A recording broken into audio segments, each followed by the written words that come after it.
Alors, bonjour à tous et bienvenue dans ce webinaire du jour dont la thématique est la sécurisation des transactions et des marges commerciales à l'international. Donc, je vais laisser la parole sous peu à notre experte internationale, donc Hélène Boyer, qui va faire la présentation de ce webinaire. Donc, pour information, je précise que ce webinaire se fait dans le cadre du Club CAP de la CCI Nord-Isère, donc le club appui performance, donc en partenariat avec Groupama. Et donc, pour ceux qui ne savent pas encore ce qu'est ce club, le but, c'est de réunir des entreprises de notre territoire autour de thématiques liées au développement commercial France et ou international. Donc, on est vraiment sur des thématiques plutôt business development. Aujourd'hui, on sera sur de l'international. Voilà, c'est très bien, en espérant que ça va être bien concis, instructif et pédagogique. Et pour ceux aussi qui n'ont pas, c'est la première fois pour vous en webinaire, donc Hélène va prendre plus ou moins 50-55 minutes pour présenter la thématique et nous allons prendre vos questions au fur et à mesure de la présentation. Donc sentez-vous à l'aise. Au niveau du cadran en bas à droite, vous pouvez poser vos questions au fur et à mesure et on prendra le temps d'y répondre. Enfin, surtout Hélène. Donc voilà, je pense que j'ai tout dit. Donc je laisse la parole à Hélène qui nous a fait le plaisir de se déplacer pour nous. Avec plaisir, merci. Bonjour à tous. Oui, donc on va passer effectivement une petite heure ensemble sur une thématique internationale, sécurisation des transactions et des marges. Sachez, donc je me présente très rapidement, moi je suis experte internationale à la Banque Populaire Auvergne-Rhône-Alpes. Nous avons dans cette grande banque régionale une agence expertise internationale avec 6 experts qui œuvrent sur tout le territoire régional. Donc, si vous avez des questions pendant le webinaire, bien sûr, on y répond. Moi, j'y réponds sur ma thématique. Si après, il y a des questions plus personnelles, voilà, au cas par cas, à ce moment-là, vous aurez les coordonnées. On peut reprendre contact pour quelque chose de plus précis vous concernant. Alors, l'idée de ce webinaire, effectivement, dans une approche vraiment de performance commerciale et de maîtrise des marges, c'est de vous apporter des outils, de communiquer sur les outils qui sont utilisés à l'international, au niveau surtout des moyens de paiement, et on verra aussi la couverture du risque de change en dernière partie. L'idée, c'est que vous ressortiez de ce webinaire avec une connaissance, même si elle ne sera pas assez pointue pour assurer une opération derrière, mais que vous ayez une connaissance large de ces outils et que du coup, vous puissiez anticiper dans votre process de commercialisation pour les intégrer au plus tôt en amont, parce qu'il y aura un impact sur le coût financier de votre opération, et puis un impact voilà, sur ce qui va être offre, devis. Est-ce que vous êtes en euros, en devise, voilà. Donc, il faudra, après ce webinaire, si vous découvrez ces outils, que vous preniez le temps de la réflexion, savoir qu'est-ce qui peut s'appliquer à vous, qu'est-ce qui vous intéresse effectivement pour l'utiliser après avec vos clients. Alors, on va aborder donc plusieurs outils. Alors, en première partie, les moyens de paiement, je vais aller assez vite sur ce sujet. Néanmoins, quelque chose d'important qu'il ne faut pas considérer comme juste accessoire. On abordera des techniques documentaires, remise documentaire, crédit documentaire, garantie bancaire. La couverture du risque de change, on aura quelques minutes pour l'aborder en fin de présentation. Et bien sûr, comme Anis vous l'a dit, vous pouvez poser vos questions tout au long du webinaire. Et je me permets, Nazar, donc vous avez dit bonjour, donc on vous dit bonjour également. On a bien reçu votre message, donc je confirme que ça marche bien. Il n'y a pas de problème. Oui, le son aussi a l'air bon. Voilà. Faites-nous des remarques sinon, s'il faut que je parle plus fort. Ouais. Voilà. Allez, on attaque avec les moyens de paiement. Pourquoi est-ce que je commence par ça? Parce qu'on pourrait se dire vraiment le moyen de paiement, c'est peu importe, on verra ça à la fin. Non, le moyen de paiement, c'est vraiment c'est quelque chose qu'il faut regarder tout de suite pour ôter tout doute là-dessus. C'est la première chose qu'on va regarder pour sécuriser une transaction. Bien sûr, il y a d'autres choses. Ici, je vous ai indiqué le calendrier de paiement qui va avoir une grande importance. Est-ce que votre société a ou non un assureur crédit qui vous couvre le poste client? Est-ce que vous comptez justement recourir aux services bancaires qu'on va présenter après? C'est un ensemble. C'est vrai que dans la négociation, les modalités de paiement prennent vraiment, voilà, c'est un bon paragraphe. Quand c'est négocié de manière fine, c'est un bon paragraphe des conditions particulières. Concernant les moyens de paiement, donc on va regarder déjà ce que c'est le support de transfert des fonds, physiques ou dématérialisés. Donc quand on est en B2B, clairement, ce sera du dématérialisé. Quel va être le périmètre d'utilisation? En sachant que, grosso modo, on va différencier 3 zones. Vous avez la zone domestique, donc le marché France, qui ne va pas nous intéresser aujourd'hui. Vous allez avoir la zone CEPA.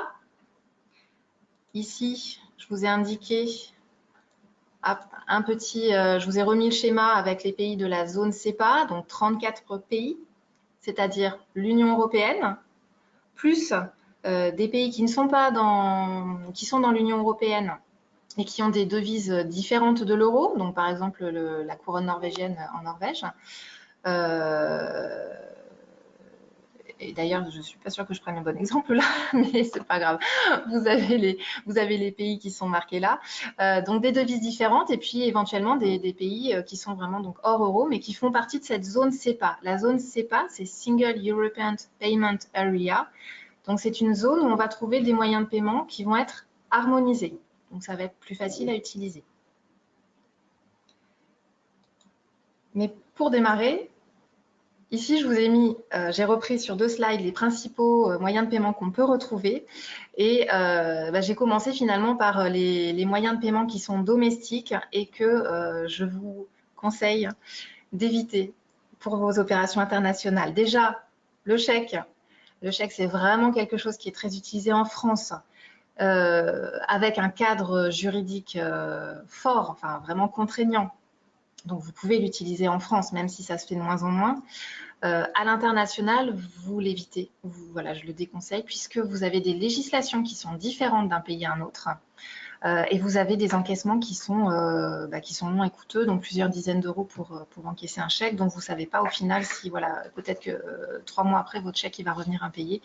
Donc, vraiment, à éviter. Ensuite, les effets de commerce. Ce sont quand même aussi des moyens de paiement qui sont plutôt domestiques, puisque même s'il y a eu une tentative d'harmonisation au niveau juridique, elle n'est pas complète, cette harmonisation. Là encore, il peut y avoir un délai et un coût d'encaissement pénalisant pour vous. Mais on verra un petit peu plus tard qu'il y a quand même une opération pour laquelle l'effet de commerce reste adapté, même à l'international. Et ensuite, je vous ai mis en troisième, là, tout ce qui va être vraiment donc des spécificités locales qu'on va retrouver dans des pays étrangers. Donc, par exemple, la riba en Italie, le pagaré en Espagne. Ce sont des moyens de paiement domestiques, c'est-à-dire du pays où ils vous sont proposés. N'allez pas accepter ces moyens de paiement. Si vous avez un client qui commence à vous parler de riba, dites non. À moins que vous ayez une filiale, par exemple en Italie, ou une filiale dans le pays avec un compte bancaire local qui puisse accepter ce mode de paiement. Si vous êtes, vous, société française, à l'export, oubliez tout de suite ces moyens de paiement.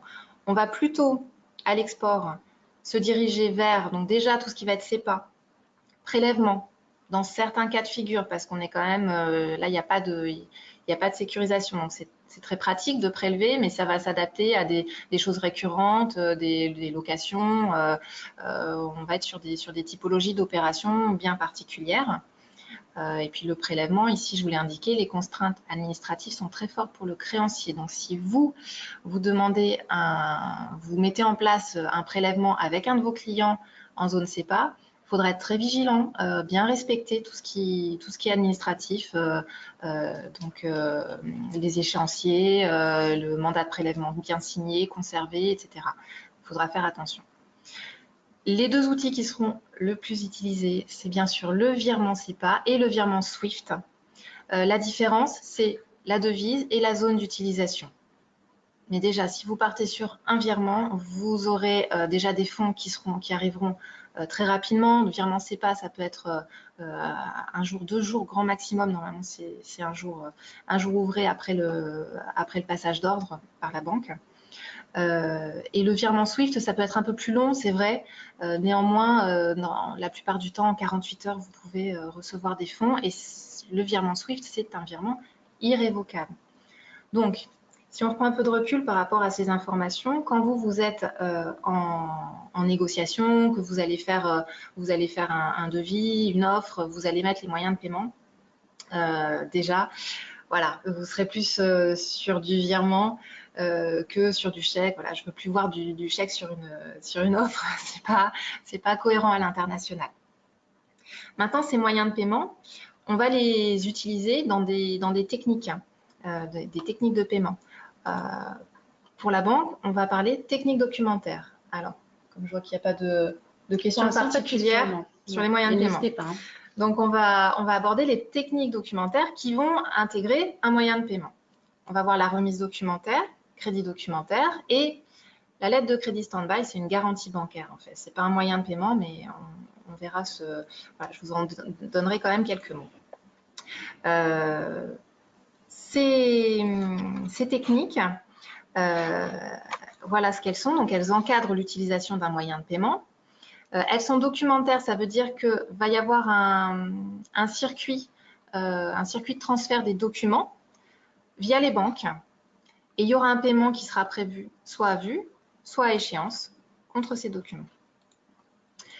Attention, quand on parle d'instruments documentaires, les documents priment sur la réalité de l'opération, que ce soit marchandises ou prestations de services.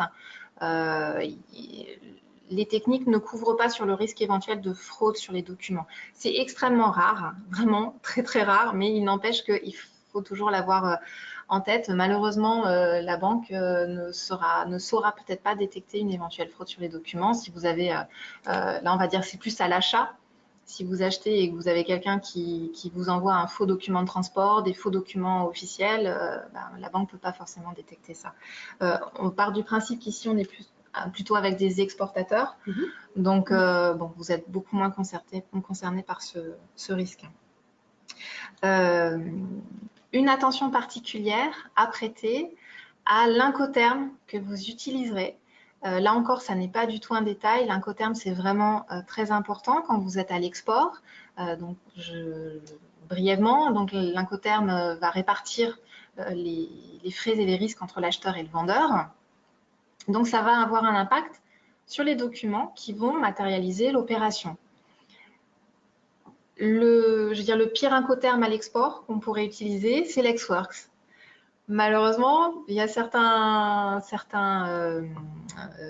domaines, enfin, ça continue à être encore utilisé. Si vous en avez la possibilité, évitez Exworks et prenez plutôt un FCA. Voilà. Prenez au moins le côté dédouanement et la première partie du transport à votre charge. C'est sécurisant quand on est exportateur parce que vous êtes exportateur sur les documents officiels déjà, sur le DAU, et vous avez preuve que la marchandise est bien partie. Dans l'idéal, vous avez preuve du départ du territoire. Tout ça, ça peut vous éviter déjà des soucis au niveau des outils qu'on va voir.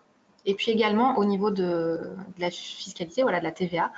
Si vous n'avez pas preuve de départ du territoire des marchandises, vous avez un risque de redressement sur la TVA, si vous avez facturé hors taxe. Voilà. Alors, on va attaquer par la remise documentaire. Documentary Collection. C'est juste un mandat. Donc, quand je démarre par c'est juste, ça veut dire que ce n'est pas très sécurisant, mais c'est utilisé quand même. Ça peut répondre à certains besoins.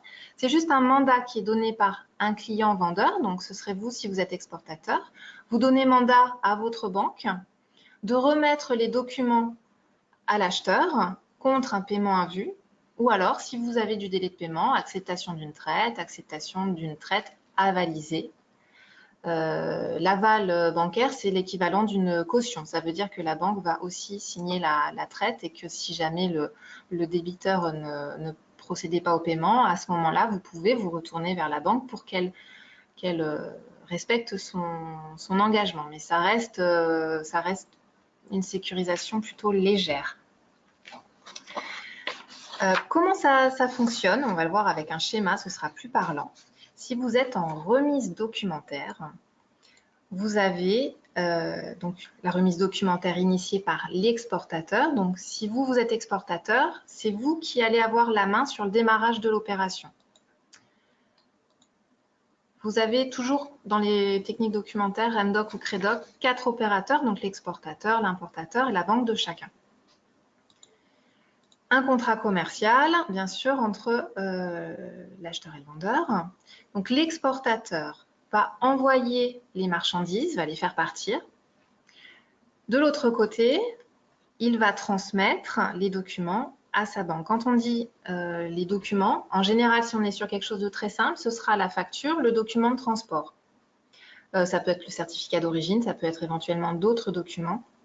L'idée étant que votre client, votre acheteur, aura besoin de ces documents pour prendre possession de la marchandise. Retour à l'Incoterm, par exemple, ce n'est pas adapté du tout si vous êtes en DDP, où là, vous envoyez, vous faites en sorte que la marchandise arrive directement chez votre acheteur, donc ce n'est pas forcément idéal avec une remise documentaire. L'objectif de la remise documentaire est qu'il y ait un blocage au niveau de la banque, donc blocage des documents qui vont passer de la banque du vendeur à la banque de l'acheteur, et celui-ci, pour les récupérer, devra donc soit payer directement, soit signer cette fameuse traite, avalisée ou non, pour payer à échéance. L'importateur ne donne aucune garantie de paiement.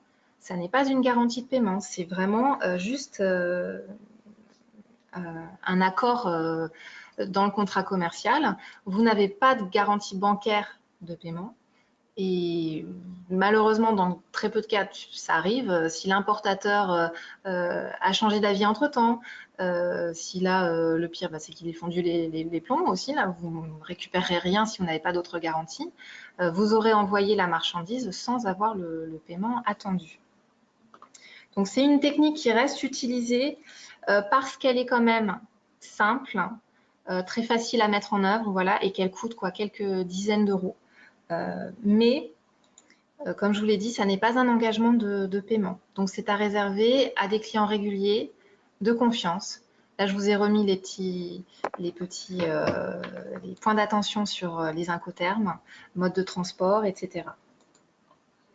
Donc, pour résumer, c'est un premier niveau de sécurisation, mais qui reste très, très léger. Donc, on va être plutôt sur des petits montants, ou alors vous pouvez accepter une remise documentaire si vous avez derrière d'autres garanties de paiement, assurance, crédit. Voilà. Est-ce que vous avez des questions sur la remise documentaire? N'hésitez pas. Toujours pas de questions. Parfait. J'espère que je ne vous ai pas perdu. Bon, on va aller... alors, juste par rapport à l'objectif de conserver ses marges, voilà, d'avoir un aspect quand même commercial, c'est vrai que la remise documentaire, elle sera appréciée côté client, côté acheteur, justement parce que ça n'engage pas beaucoup l'acheteur. Donc, il faudra faire la balance de votre côté entre ce que vous attendez comme garantie, comme engagement de paiement, ou le risque que vous pouvez laisser si vous êtes avec un client de confiance, comme indiqué ici. On va parler maintenant d'un deuxième outil qui est très utilisé pour des montants quand même plus importants, le crédit documentaire ou Letter of Credit, LC. À ne pas confondre justement avec la remise documentaire. Parfois, il y a des confusions. On est vraiment sur deux outils très, très différents. Vous allez le voir dans le détail. Le crédit documentaire, c'est un engagement irrévocable de paiement qui est donné par la banque émettrice sous condition. Donc, il y a des clauses dans un crédit documentaire qui sont à respecter à la lettre pour avoir cette fameuse garantie d'être payé. Et le paiement peut être à vue ou avec du délai. Donc, on appelle ça à usance. Il peut même y avoir des options. Par exemple, la clause UPA, c'est une usance payable à vue. Bon, on ne l'abordera pas en détail ici, mais voilà, ça peut être modulé au niveau du paiement. On peut avoir des paiements mixtes aussi, une partie à vue, une partie avec un délai. C'est vraiment très, très souple. C'est un engagement. Donc là, vous avez vraiment, de la part d'une banque, un engagement de paiement. C'est vraiment fort comme sécurisation. comment est-ce qu'on procède pour un crédit documentaire? Cette fois-ci, c'est l'importateur, donc votre acheteur, qui va être à l'initiative du crédit. Toujours les mêmes opérateurs que pour une remise documentaire, un contrat.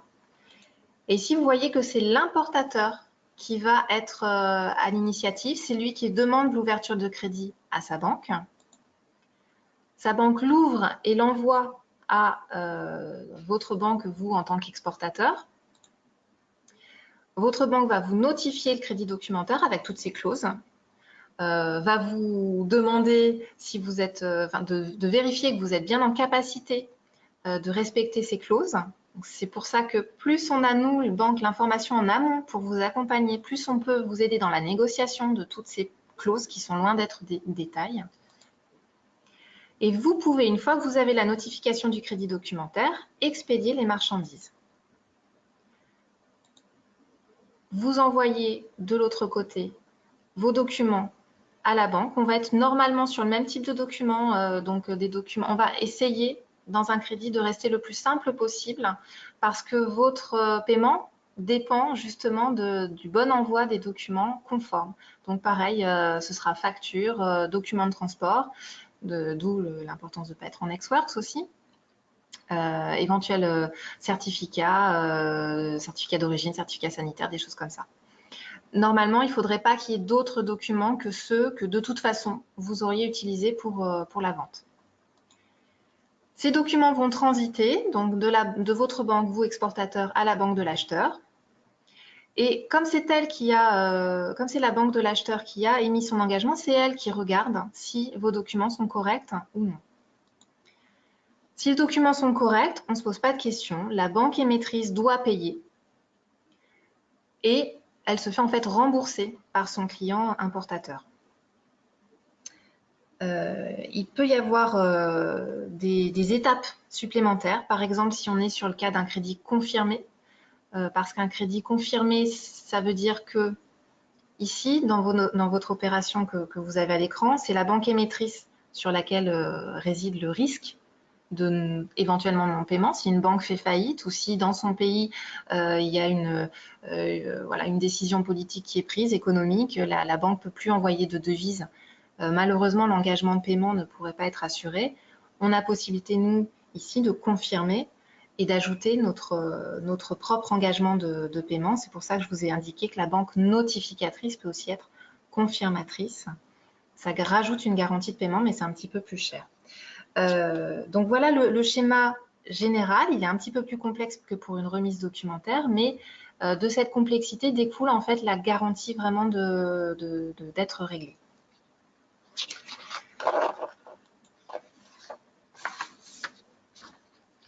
Les documents sont remis en dernier ressort, bien sûr, à l'importateur qui peut prendre possession de sa marchandise grâce à cela. Mais à la rigueur, de toute façon, vous n'êtes plus, une fois que vous avez envoyé les documents, vous n'êtes plus concerné par votre importateur, j'ai envie de dire. Alors ici, je vous avais une question. Ah, oui. Quel est le coût d'un crédoc?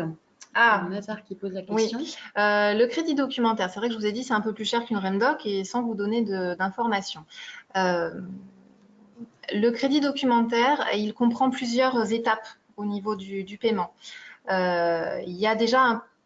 Il va y avoir une part de commission des deux côtés, importateur et exportateur, parce que c'est vrai que c'est quelque chose qui fait travailler les deux banques. Il va y avoir un travail de vérification important.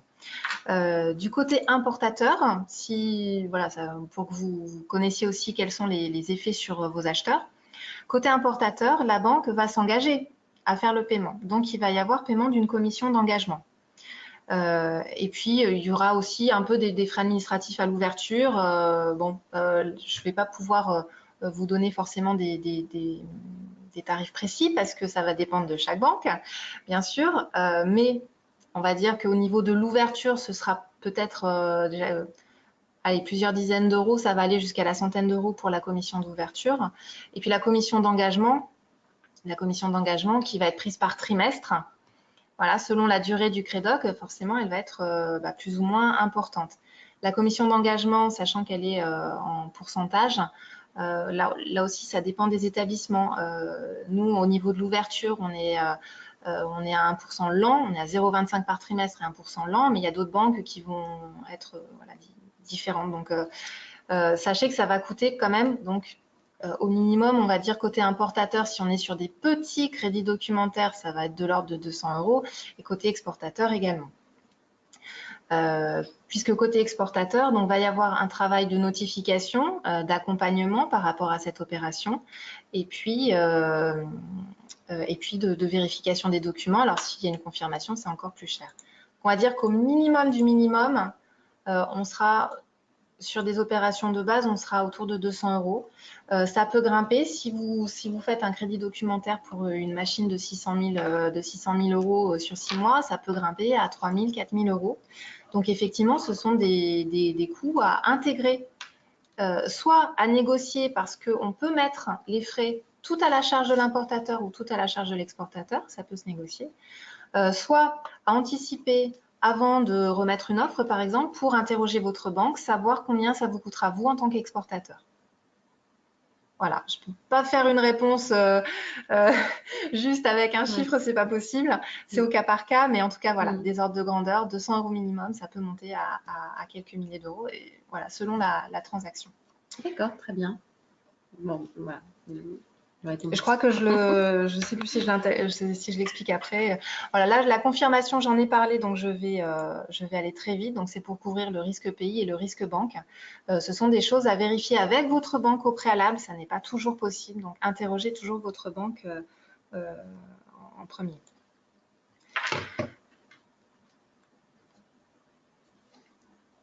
Voilà. Donc, ici, je vous ai remis en résumé les avantages, mais les points d'attention également. Donc, en avantage, ça couvre vraiment votre risque commercial. Vous n'avez plus d'interrogation à vous faire par rapport à votre client. Et du coup, ça peut vous permettre de lui laisser un délai de paiement important. Si vous êtes sur une grosse opération, justement, une grosse vente, où vous avez peut-être une machine à 600 000 € que vous souhaitez vendre à un client étranger, pour lui, ça peut être important d'avoir des jalons de paiement, par exemple. Et le crédit documentaire, à partir du moment où vous êtes garanti d'avoir ce paiement, vous pouvez dire, voilà, il y aura peut-être 25% dans un mois, 25% suivant dans 3 mois, échelonner les paiements, ça peut être un élément déterminant pour votre acheteur. Bien sûr, avec l'impact du coût qu'il faut retenir. Alors, j'ai une nouvelle question d'Aurélia. Quel est le délai moyen de mise en place d'un crédit documentaire irrévocable et confirmé? Délai moyen, vous me posez des questions difficiles là, parce que délai moyen, ça dépend tellement des pays et des opérations, c'est assez compliqué aussi. Là, vous vous positionnez en tant qu'acheteur, vendeur, vous êtes dans quelle situation? Vendeur. Vous êtes vendeur, donc il va falloir que ce soit votre client qui fasse ouvrir le crédit documentaire. Effectivement, parfois on a des surprises, on attend. Par exemple, avec les pays du Maghreb, on peut attendre plusieurs semaines, c'est pas rare. Et effectivement, vous n'avez pas, vous, depuis la France, vous ne savez pas forcément si c'est normal, pas normal. Donc, là aussi, quand vous avez des opérations, vous pouvez interroger votre banquier, votre expert international pour avoir déjà quelques idées de contexte par rapport au pays, par rapport au process des banques. Ça peut être en fait très rapide. Nous, quand on en ouvre ici, côté France, il y a des prérequis. Il faut qu'il y ait une ligne d'autorisation sur le client qui veut importer, qu'elle soit bien calibrée, voilà. Il faut qu'on soit en lien avec la banque, l'autre banque, voilà, banque de l'acheteur et banque du vendeur doivent être en lien. Enfin, c'est quand même le plus pratique et justement le moins coûteux de ne pas avoir d'intermédiaire. Et puis nous, au niveau des banques, on a aussi pas mal de prérogatives en termes de conformité, lutte anti-blanchiment. On ne va pas rentrer dans les détails, mais il faut qu'on connaisse l'autre banque. Si on est en lien avec la banque, si on a une ligne d'engagement sur un client, on va pouvoir le faire en quelques jours. Ça peut être fait en 48 heures. S'il y a une urgence, on l'ouvrira en 48 heures, le crédit documentaire. Maintenant, si vous, en tant que vendeur, vous vendez à des clients qui sont dans des pays où le process bancaire est beaucoup plus long, l'administratif est très lourd, ça peut prendre plusieurs semaines. Voilà. Et je parlais des pays du Maghreb, on peut attendre plusieurs mois, malheureusement, l'ouverture d'un crédit documentaire et sans avoir forcément de moyens de pression. C'est pour ça, d'ailleurs, ça me fait penser à une remarque importante. Quand vous êtes sur des produits spécifiques, que vous faites une fabrication à la commande pour votre client, surtout, attendez, si jamais vous êtes en crédit documentaire au niveau du paiement, attendez d'avoir la notification d'ouverture du crédit documentaire avant d'engager toute démarche de tout process de fabrication. Puisque c'est vrai que tant qu'il n'est pas ouvert, vous n'avez pas la garantie d'être payé. Voilà, j'espère que j'ai répondu. Bon, bah, très bien. Après, voilà, pays par pays, il faut regarder. Donc, le crédit documentaire, il met justement un cadre à l'opération en termes temporels. Oui. Alors, certes, on ne sait pas quand il va être ouvert. Ça, c'est la seule incertitude. Par contre, à partir du moment où il est ouvert, dedans, vous avez la date limite d'expédition, la date limite d'envoi des documents et vous avez dedans les modalités de paiement. Voilà, s'il y a un mix avec des paiements échelonnés, vous le savez d'ores et déjà. Les points d'attention, il y en a voilà, encore un peu d'autres. Outils qu'il faut intégrer en amont de la négociation commerciale parce que voilà, le diable se cache dans les détails. Il y a quand même des choses à affiner concernant l'Incoterm, concernant les documents, concernant ce process d'échelonnement éventuel, les garanties. Donc, ne faites pas ça seul. Ne vous lancez pas juste après le webinaire en disant c'est super, on va y aller, on va en faire un. Interrogez les banques pour vous faire accompagner, que ce soit à la vente ou à l'achat, on est là pour ça. Mais en tout cas, si cette technique est toujours utilisée, malgré ce côté administratif quand même un peu lourd, il faut le reconnaître, c'est qu'elle sécurise à la fois l'acheteur et le vendeur pour voilà, tout type d'opération. Ça peut être de la vente de marchandises, de la prestation de services. Là aussi, il faut être très, très délicat par rapport aux documents. Mais ça reste le must pour garantir une opération entre deux intervenants. Voilà, est-ce que peut-être encore une question sur le Credoc ou on peut continuer? Allez, on va continuer. Je vous propose maintenant un aperçu de la lettre de crédit stand-by. Alors, comme je vous l'ai dit en introduction, ça n'est pas à proprement parler un outil de paiement. C'est un format spécifique de garantie bancaire. Format spécifique parce que elle sera transmise par SWIFT, alors relative à une opération ou un courant d'affaires. Elle est transmise par SWIFT. Elle a une date d'échéance et elle peut être confirmée comme un crédit documentaire. Alors là aussi, il peut y avoir parfois des confusions parce que la lettre de crédit stand-by, au début, ça ressemble à lettre de crédit documentaire. Dans les lettres aussi, LC, SB ou SBLC, mais c'est bien différent puisque le crédit documentaire va être une technique de paiement, tandis que la lettre de crédit stand-by est une garantie. Elle ne sera activée que si le paiement n'arrive pas. Ça peut être intéressant dans les négociations parce que vous allez voir que c'est quand même plus souple qu'un crédit documentaire et pour autant, ça peut vous garantir, vous, du paiement. On peut le voir, on peut faire plusieurs sortes de lettres de crédit stand-by. Je ne sais pas si vous connaissez les garanties de marché en France. Vous avez la garantie de restitution d'acompte, vous avez la garantie de bonne exécution, vous avez voilà, d'autres types de garanties.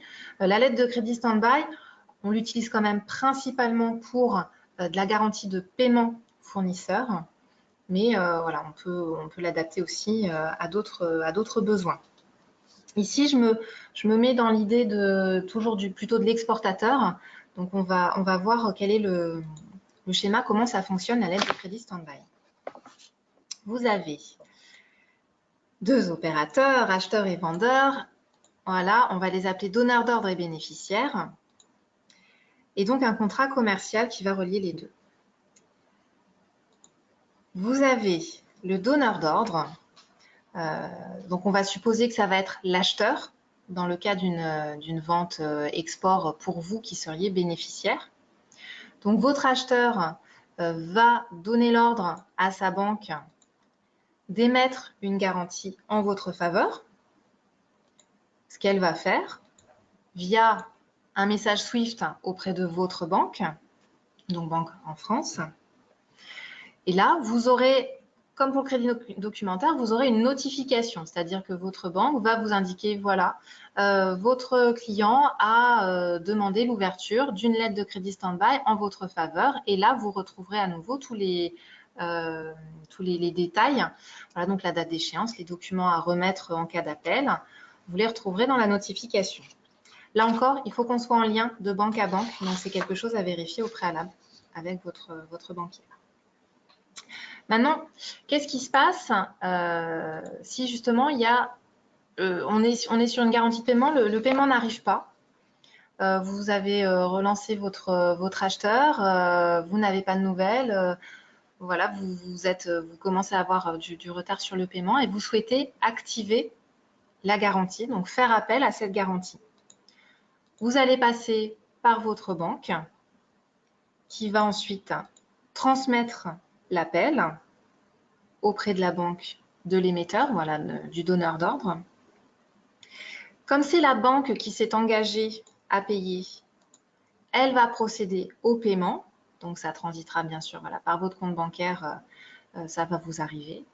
Et la banque de votre client, elle se fera rembourser par son client. Donc, c'est vraiment, voilà, c'est un schéma qui est quand même très simple à comprendre, à mettre en œuvre. Et parfois, sur des opérations, voilà, plutôt que de partir sur un crédit documentaire qui pourrait être un peu complexe, on peut utiliser la lettre de crédit stand-by.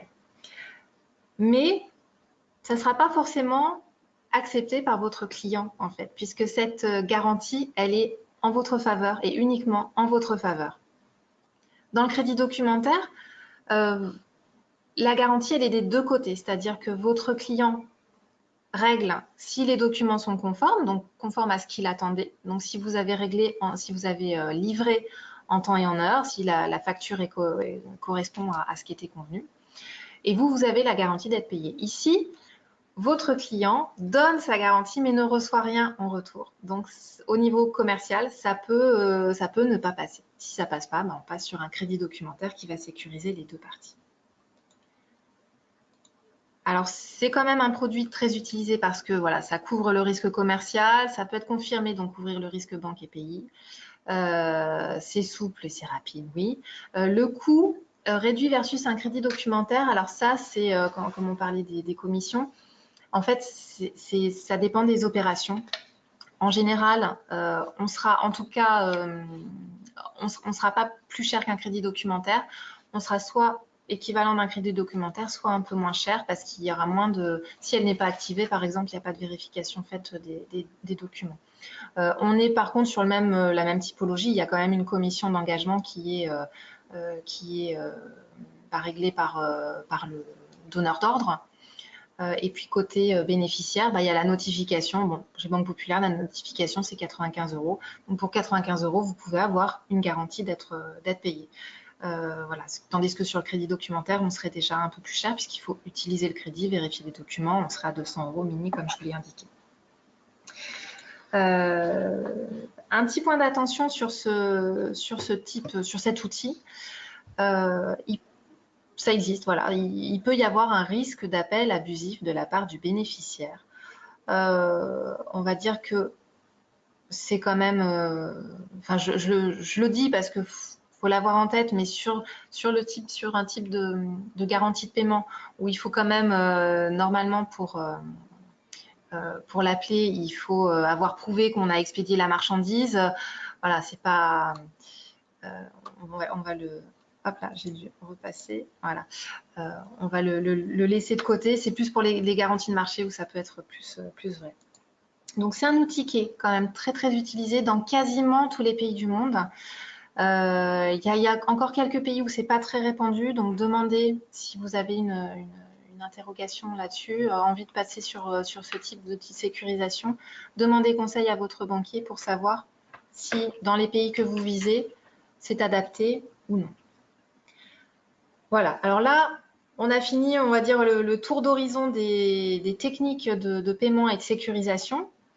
J'espère que vous voyez de quelle manière vous pouvez l'intégrer, vous, dans vos opérations, comment ça peut vous permettre de laisser du délai de paiement, justement, comme on en a parlé, pour avoir un prix qui intègre ça, donc une marge qui va intégrer la sécurisation et en même temps de la souplesse par rapport à votre client.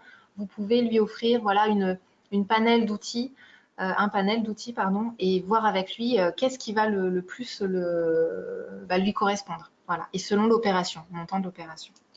Nous avons une nouvelle question de Aurélia. Alors, la lettre de crédit stand-by prend-elle naturellement fin au règlement de l'acheteur ou faut-il la clôturer? Alors, elle a une date d'échéance. Donc déjà, au niveau de la date d'échéance, on essaie toujours de caler par rapport au planning prévisionnel de livraison, par rapport à la date de livraison, plus si délai de paiement, on va prendre le délai de paiement, on va laisser peut-être 10-15 jours maxi après pour laisser le temps éventuellement aux bénéficiaires d'appeler la garantie s'il n'y a pas eu le paiement. Donc déjà, on ne va pas être sur des durées forcément très très longues, sauf si on était sur un courant d'affaires, où là, ça arrive qu'on émette ce type de garantie sur 12 mois et on renouvelle tous les ans, on renouvelle la garantie. Et là, du coup, bon, c'est presque du revolving, on ne l'appelle pas comme ça parce qu'il y a bien une date d'échéance, mais en tout cas, il n'y a pas de... Comment dire je ne sais plus, je commence à être perdue, c'est pas grave. Bon, on ne va pas se poser la question pour les courant d'affaires, voilà. Par contre, effectivement, s'il y a une date d'échéance qui est prévue et que le règlement arrive, elle ne prend pas naturellement fin. C'est vrai que c'est une question intéressante. En fait, vous êtes sur une garantie autonome. C'est un instrument autonome.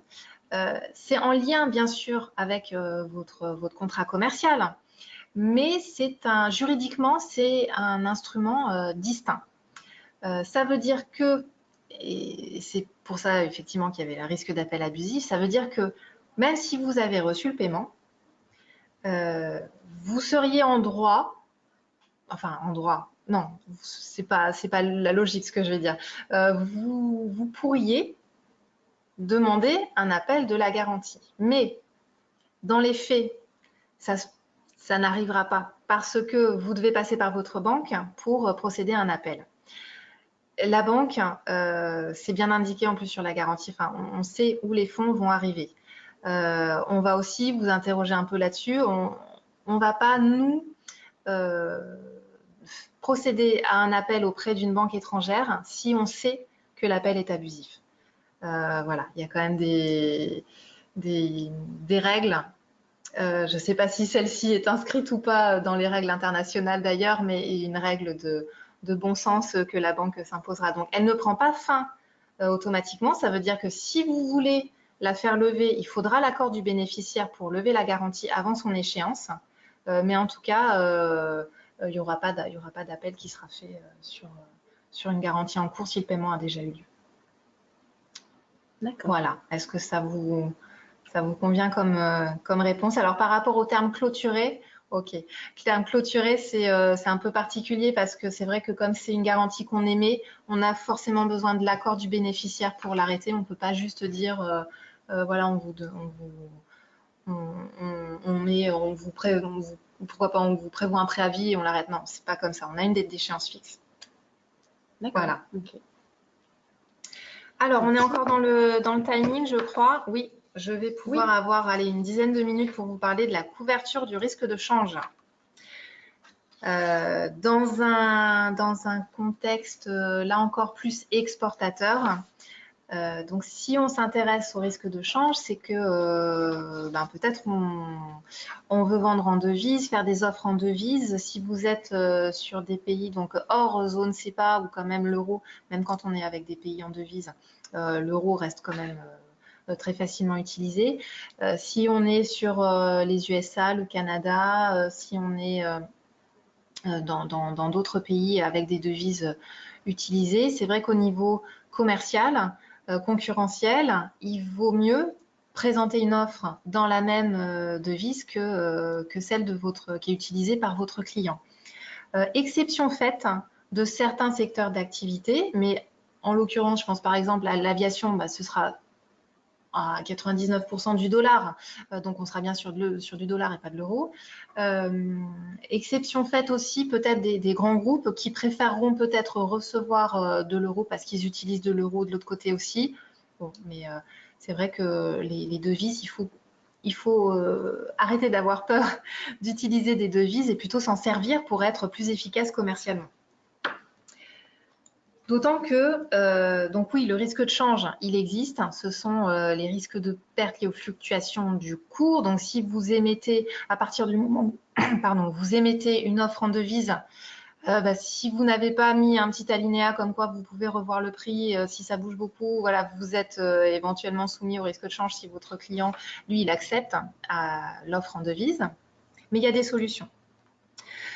Alors, vous êtes en risque de change, effectivement, quand vous avez un catalogue en devise, quand vous soumettez, vous faites une proposition pour un appel d'offres et vous le faites en devise, vous avez là, de manière claire, la commande, la facturation, le règlement, vous avez le délai de paiement, voilà.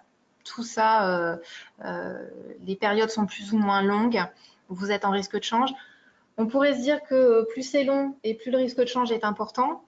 Il ne faut pas vraiment le voir comme ça parce qu'on constate aujourd'hui qu'on peut avoir des devises qui sont très stables. Vraiment, là, l'euro-dollar ces dernières semaines, c'était entre 1,11 et 1,13. Ça n'a pas bougé pendant plusieurs semaines. Et là, de suite, il y a des réactions. On passe à 1,14, on ne sait plus vers où on va. Donc, les changements sur les devises peuvent être très rapides. Donc, ce n'est pas forcément une question de durée. Méfiez-vous au contraire de l'effet durée. Ne soyez pas surpris des changements qui peuvent arriver très vite.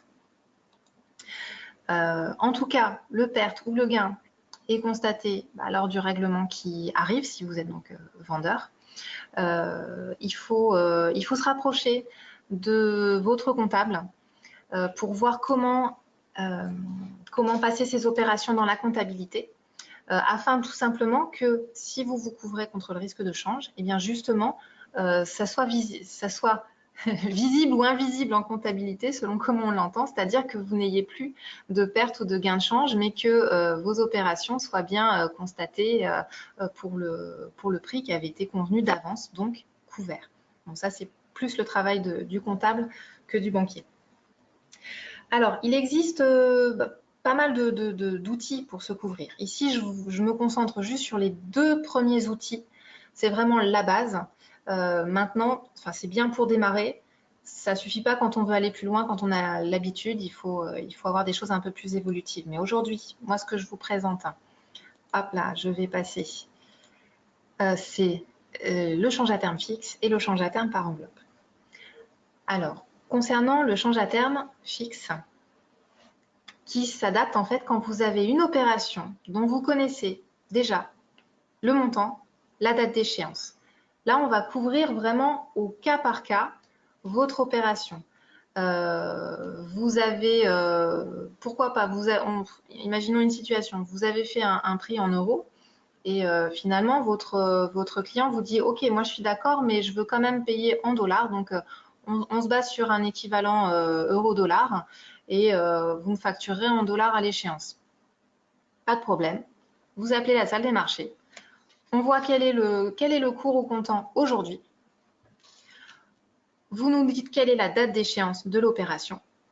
Et nous, ce qu'on va calculer, c'est en fait un différentiel de taux d'intérêt sur la durée prévue entre l'euro et la devise concernée. Je vous donne un exemple. Si on est par exemple aujourd'hui à euro-dollar, alors je ne l'ai pas regardé ce matin, mais hier c'était 1,14. On se dit un euro-dollar à 1,14 aujourd'hui. Le différentiel de taux d'intérêt va faire qu'aujourd'hui, on peut vous couvrir une opération à échéance 1 an. Alors là, je vais au plus loin pour faire exprès pour que la différence soit sensible.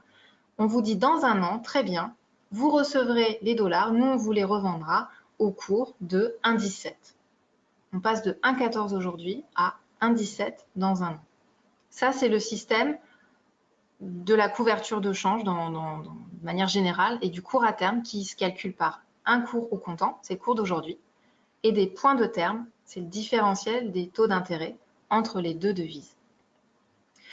Voilà, il faut avoir ce mécanisme en tête pour comprendre comment ça marche et aussi pouvoir anticiper au niveau des devis, par exemple, ce que vous pourriez présenter. On parlera aussi très rapidement à la fin, si j'en glisse un mot, ou alors je le fais tout de suite. Quand vous n'avez pas connaissance de suite des devis qui vont être ou non validés, si vous êtes notamment sur des opérations de gros montants, sur des appels d'offres marchés internationaux, vous êtes sur des millions d'euros que vous voulez tarifer en devises, vous avez aussi le produit assurance change BPI qui peut vous permettre d'avoir une couverture sur la période d'incertitude. Nous, c'est vrai qu'au niveau de la banque, on peut vous proposer des options, mais on va plutôt travailler sur la certitude parce que le coût d'une option, c'est quand même très cher pour les PME, c'est pas toujours adapté. Donc, le cours à terme sur une opération fixe, donc montant, date connue, il sera calculé comme ça. Maintenant, vous me dites, oui, c'est un peu contraignant forcément d'avoir cette obligation d'être vraiment très calé. Mais on peut aussi fonctionner par enveloppe. Chez nous, ça s'appelle enveloppe Covery Plus. Vous dites, voilà, cette année, je sais que sur les USA, là, j'ai beaucoup de choses en attente, ça va tomber. On va recevoir peut-être 400 000 $ sur l'année, je veux les couvrir. On va faire une enveloppe de couverture. On se basera toujours sur le cours au comptant. Et en fait, le report, donc les points de terme, seront calculés au fur et à mesure des utilisations. Mais le mieux, si vous démarrez sur ces opérations, c'est de toute façon de vous faire accompagner par la salle des marchés, par votre expert international, pour voir ce qui convient le mieux. En tout cas, voilà, il faut ne pas avoir peur de travailler en devise. Il faut juste trouver quelle est la meilleure stratégie pour vous. Et donc là, je l'ai présenté côté export, mais ça marche bien sûr côté achat. Vous achetez en Chine ou vous achetez dans des pays à devise. Il faut maîtriser vos coûts de revient pour gagner en compétitivité, protéger votre marge commerciale. C'était le thème du CAP aujourd'hui, donc on y est complètement. Peut-être des questions sur la couverture du risque de change? Pas forcément de questions. Très bien. Je garde encore une question. Est-ce qu'il est possible pour une TPE de se couvrir contre le risque de change d'une devise non livrable en France? Compliqué. Alors, je ne vais pas dire que c'est impossible parce que non, il y a peut-être moyen de se couvrir dans cette situation. Ce sera, je pense, peut-être pas côté banque parce que en fait, côté banque, au niveau des devises non livrables, alors déjà, peut-être tout le monde ne sait pas ce que c'est qu'une devise non livrable, c'est tout simplement une devise que vous ne pouvez pas avoir ici en France sur votre compte courant. Donc, par exemple, le réal brésilien, vous ne pouvez pas ouvrir en France un compte en réal brésilien. C'est le pays en question qui a une autorité de change qui dit que non, la devise, elle reste dans le pays.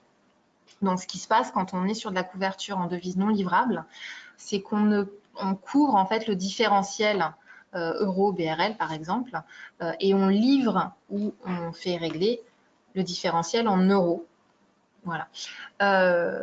Donc, pour une TPE, le meilleur moyen, je pense, c'est de se rapprocher de BPI et de cette fameuse assurance change. Vous avez l'assurance change négociation, donc pendant la période de devis, et vous avez ensuite éventuellement l'assurance change qui prend l'assurance change, le produit après, j'ai oublié le nom, mais qui peut prendre aussi le relais pendant la période de concrétisation si vous avez signé votre devis. Pourquoi je vous envoie vers BPI plus que vers la banque? Tout simplement pour des raisons de montant. Quand on est, nous, à la Banque Populaire, sur des devises non livrables, on ne va pas coter des opérations en dessous de 500 000 €. Voilà. Donc après, vous me dites si peut-être vous avez quelque chose une grosse opération prévue. Voilà, hein, c'est vrai que les TPE, elles deviennent grosses aussi, donc peut y avoir des montants significatifs. Mais voilà, j'ai peur que le plancher du montant ne corresponde pas à une opération purement banque, mais heureusement, BPI est là justement pour ça, pour pallier les manques éventuels. Voilà, on peut couvrir quand même beaucoup d'opérations. Il faudrait voir de manière spécifique, donc prenez contact soit avec votre expert international, puisque alors je ne sais pas ce qu'il en est pour les autres banques, mais c'est vrai qu'au niveau de la Banque Populaire, par exemple, comme je vous le disais, nous sommes 6 experts plus un responsable. Nous répondons aux appels de toutes les entreprises clientes, que ce soit de la PME ou du grand groupe ou de la petite entreprise. Il n'y a pas de distinction. Nos services, ils sont ouverts à tous, nos services de conseil. Après, pour ce qui est de la couverture, la spécifique, à voir. Voilà. Est-ce qu'il y a d'autres questions? Est-ce qu'il y a d'autres questions sur le change? Non. Alors, Alors, non. je vais juste voilà, terminer, puisqu'on était sur un club CAP. Moi, je vais vous parler d'un CAP, mais un autre CAP, c'est voilà, notre CAP international de la Banque Populaire Auvergne-Rhône-Alpes. Si la thématique internationale vous intéresse, notez la date du 8 octobre. Notez-la dans votre agenda. Et rejoignez-nous à Lyon, à la Cité internationale, pour une grande journée événement avec des experts pays, avec des partenaires, donc CCI, la Team Business France, Team France Export, avec CCI, Business France, BPI, COFAS sera là également, donc beaucoup d'intervenants, d'experts à votre disposition pour toutes vos questions, pour vous développer à l'export. Et on le fait en partenariat avec notre filiale Pramex International, spécialiste de l'accompagnement, développement, création, gestion de filiales à l'étranger. Parfait. Donc, voilà. 8 octobre. Ouais. Et donc, merci beaucoup, Hélène. Avec plaisir. Merci beaucoup pour avoir la gentillesse de se déplacer et de mettre en avant cette expertise via la Banque Populaire Auvergne-Rhône-Alpes, qui, je le rappelle, partenaire historique de la CCI Nord-Isère. Donc moi, je rebondis par rapport à ça. Donc sur les formations, il faut savoir que si vous voulez aller plus loin sur ces thématiques, donc la CCI Nord-Isère propose des formations professionnelles continues via la CCI Formation, qui vient en plus de sortir une nouvelle marque, Oxygène. Vous avez peut-être dû avoir pas mal de panneaux publicitaires à ce sujet, donc il y a 2 semaines. Donc elle fait des formations sur tous les domaines et elle a notamment un pavé international. Donc là, par exemple, en guise d'exemple, j'en ai sélectionné 2 qui sont en corrélation avec le thème de ce jour. Donc, une formation, par exemple, de 2 jours sur la maîtrise des risques, avec pour objectif de savoir estimer donc, les différents risques à l'international et connaître les spécificités des zones pays, ça c'est important.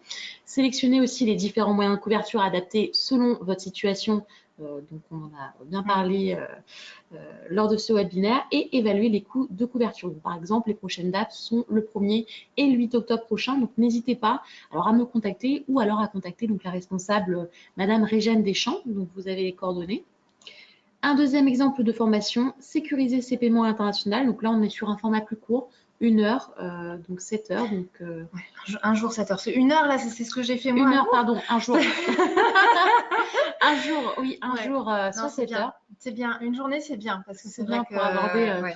toutes les thématiques, et notamment donc vous sensibiliser aux risques financiers, aux avantages et aux inconvénients des différents modes de paiement internationaux, et vous permettre également de négocier le moyen le plus adapté pour sécuriser un paiement. Donc n'hésitez pas, prochaine date 18 novembre 2019, en sachant que vous avez quand même des possibilités de financement via votre OPCO, si vous êtes une entreprise ou si vous êtes un demandeur d'emploi via Pôle emploi. Donc il faut voir les possibilités également.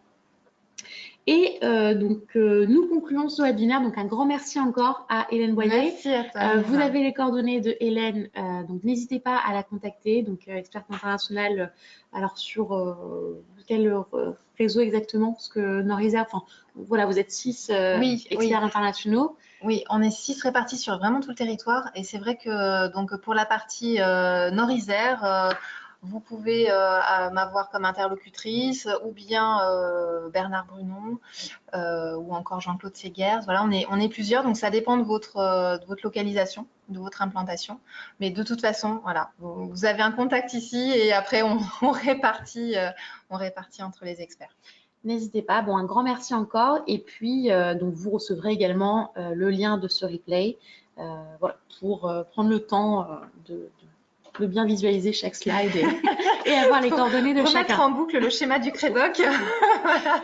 C'est ça. Merci, Donc, bonne journée. Un grand merci pour votre participation. Merci beaucoup et bonne journée à vous. Merci.